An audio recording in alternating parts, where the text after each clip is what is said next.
Salut, salut. Voilà, c'est encore moi. Je viens pour donner mon avis sur un sujet vraiment qui est capital dans la marche chrétienne, qui est capital dans le corps du Christ. Voilà, j'aimerais parler aujourd'hui du mariage.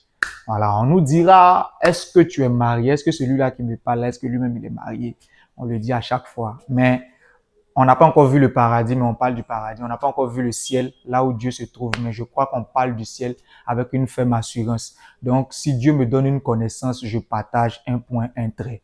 Je disais, j'aimerais parler du mariage dans le corps du Christ. Voilà, pour moi, le mariage, c'est pour les matures. C'est pour les gens qui sont arrivés en âge. C'est pourquoi la Bible dit que si tu trouves que ta fille est arrivée à l'âge nubile, quand on parle de l'âge nubile, c'est-à-dire à un âge où elle est devenue femme. Ça veut dire on n'est pas femme comme ça tout le temps, non. On n'est pas femme à 8 ans, on n'est pas femme à 6 ans, non. Il y a un âge que tu atteins et puis on dit tu es femme. C'est pourquoi même Mahomet, quand il est parti marier sa femme Aïcha, elle avait, je crois, 6 ans. Il ne l'a pas touchée, il a attendu qu'elle ait 9 ans pour pouvoir la toucher. Je me dis que peut-être que c'était à 9 ans qu'elle était devenue femme. Et c'est là qu'il a commencé à la toucher pour commencer à faire les enfants avec elle. Donc, il y a un certain âge d'abord qu'il faut que cet âge-là arrive pour qu'on dise que celle-là est devenue femme, que celui-là il est devenu homme. Est-ce que vous voyez? Maintenant, dans le domaine du mariage, ne se marie pas qui veut se marier, mais se marie celui qui est prêt à se marier. Ça, c'est moi qui le dis. Se marie celui qui est prêt à se marier. Quand tu n'es pas prêt, pose-toi les vraies questions. Est-ce que je suis prêt? Est-ce que je peux, étant un homme, est-ce que je peux m'occuper d'une famille? Aujourd'hui, avoir un enfant, c'est minimum 500 000 que tu vas dépenser jusqu'à ce que l'enfant naisse. Et puis, tu vas continuer encore tes dépenses. Donc, est-ce que tu es sûr que toi où toi tu es présentement, quand tu vas te marier, là, quand ton enfant viendra au monde, ta femme t'annoncera la bonne nouvelle qu'elle porte un enfant. Tu es sûr que tu peux t'en occuper? Tu es sûr que quand l'enfant commencera à partir à l'école, est-ce que tu peux t'en occuper? Tu es sûr que là où toi tu es étant un homme, tu es sûr que tu peux enlever prix de popote chaque jour pour donner à une personne pour qu'elle puisse préparer. Tu as faim, tu n'as pas faim, tu as envie de manger, tu n'as pas envie de manger. Tu dois donner ça. Pourquoi? Parce que la Bible dit que lorsqu'on se marie, que l'homme donne ce qu'il doit à sa femme et que la femme donne ce qu'elle doit à son homme. Est-ce que vous voyez? Donc, dans le mariage, ce sont les responsabilités. Dans le mariage, ce sont les devoirs. Un autre jour, on parlera plus de nos devoirs. Mais aujourd'hui, je vais simplement te dire, est-ce que tu es prêt à respecter ton devoir? Donc, pose-toi la bonne question. Est-ce que je suis prête à me marier? Est-ce que je suis prêt à me marier? Ce n'est pas de se précipiter. Le mariage, c'est pas aller chercher l'argent pour venir faire la cérémonie de dot, pour venir faire la cérémonie à la mairie. Non, c'est pas ça le mariage. Le mariage, c'est dans le foyer. Le mariage, c'est est-ce que tu es un homme, tu peux rendre.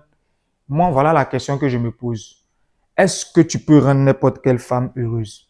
Est-ce que toi aussi, une femme, tu peux rendre n'importe quel homme heureux? Est-ce que tu te poses la question de savoir, est-ce que tu peux rendre un homme colérique heureux? Est-ce que tu peux rendre une femme colérique heureuse? Parce que nos parents dans l'ancien temps, nos ancêtres, on les apprenait à être des hommes où le monsieur pouvait rendre n'importe quelle femme heureuse. Il prenait n'importe quelle femme dans le village, on ne calculait pas. Ses parents lui donnent femme, il peut accepter. Même si ses amis même lui proposent femme, il peut accepter. Souvent même, c'est la famille même de la fille même qui vient proposer à la famille du marié. On accepte. On avait l'impression que, mais est-ce qu'eux, ils mettaient l'amour devant? Ils ne mettaient pas assez l'amour devant. Pourquoi? Parce qu'ils étaient déjà prêts. Même s'il est jeune, il était déjà prêt à s'occuper d'une famille. Même si elle est jeune, elle savait déjà préparer, elle savait déjà tout faire, elle savait déjà rendre un homme heureux. Est-ce que vous voyez? Donc, on va lui donner un vieillard, elle va rendre ce vieillard heureux. On va lui donner un jeune comme elle va le rendre heureux. On va lui donner un plus petit même qu'elle va pouvoir le rendre heureux. Mais aujourd'hui, c'est différent. Aujourd'hui, on n'est pas prêt.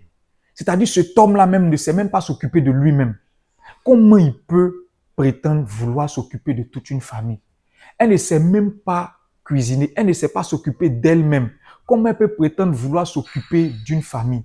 Elle ne sait même pas s'éduquer elle-même. Comment elle peut prétendre éduquer les enfants de demain, la relève de demain? Est-ce que où tu es là, tu es sûr que toi, tu peux donner une bonne éducation à des enfants si Dieu te donne des enfants?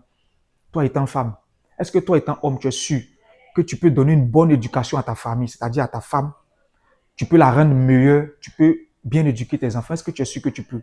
Si tu sais que tu es très inconscient actuellement, le mariage ne te concerne pas. Ce n'est pas une question de course. Ce n'est pas une question de je dois me marier forcément. Non, si tu sais que tu es inconscient, parce que je vois des gens en train de critiquer souvent quand les gens disent que je ne suis pas prêt. Et autour d'eux, les gens se fâchent. Mais pourquoi? Il n'est pas prêt. Si tu sais que tu es encore bien djanju dans la tête, monsieur, le mariage n'est pas pour toi. Parce que tu feras souffrir une femme. N'importe quelle femme qu'on va te donner, tu la feras souffrir. Peut-être qu'elle aime s'exprimer, peut-être qu'elle n'aime pas s'exprimer, mais tu la feras souffrir quand même. Donc, pose-toi des bonnes questions. Est-ce que je suis prêt? Est-ce que je suis prête? C'était la première partie.